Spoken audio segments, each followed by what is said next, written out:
Hello guys, good evening. Kain na naman tayo. Ang ating ulam ngayon ay paksiw na isda. Ayan guys, oh. Tapos mayroon din tayo ginawa ko ng cucumber. Tapos mayroon din tayo isang piraso na manok. Bago tayo kakain, magdasal muna tayo guys. In the name of the Father, the Son, the Holy Spirit. Amen. Lord, salamat po sa pagkain na to. Bigyan mo ako ng lakas araw-araw. Ilagpasin po ako sa kapahamakan. Ganon din na, Lord, sa aking pamilya sa Pilipinas. Hindi mo sila pababayaan. Lagi mo silang babantayan. Sana na sa maayos silang kalagayan.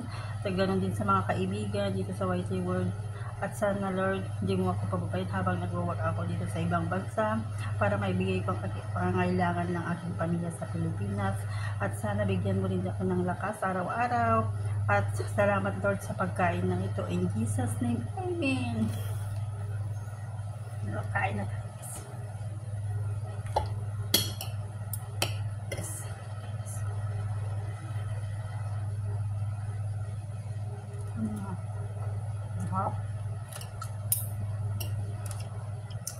Kain na tayo guys. Tapos ito yung paksiw na salmon.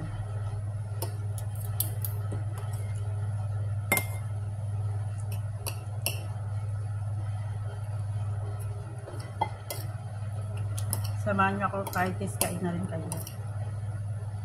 Mag-ulam din tayo ng isda mas masarap ng espiritu guys. Oh. Yeah.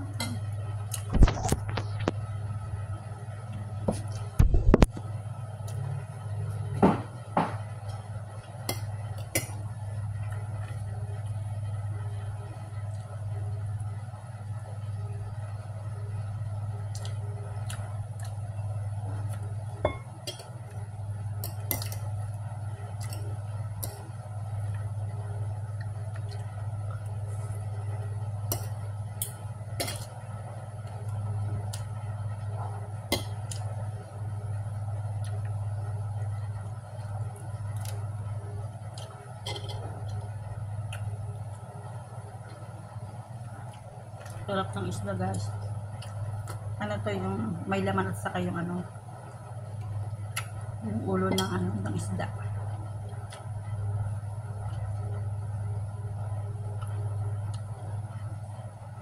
Kain na rin kayo guys. Sarap kumain.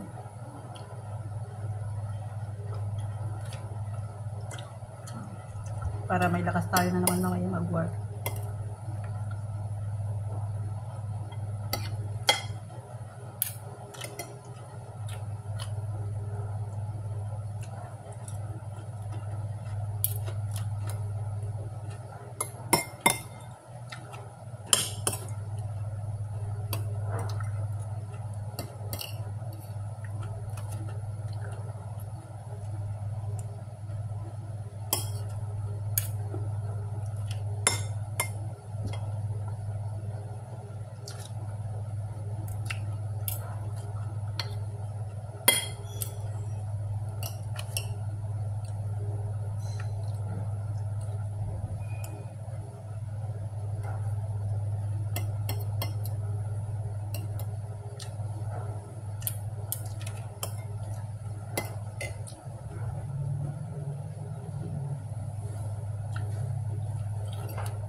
Thank you for watching. Please don't forget to click subscribe my YouTube channel, Galieta 11 Vlog. Keep safe everyone.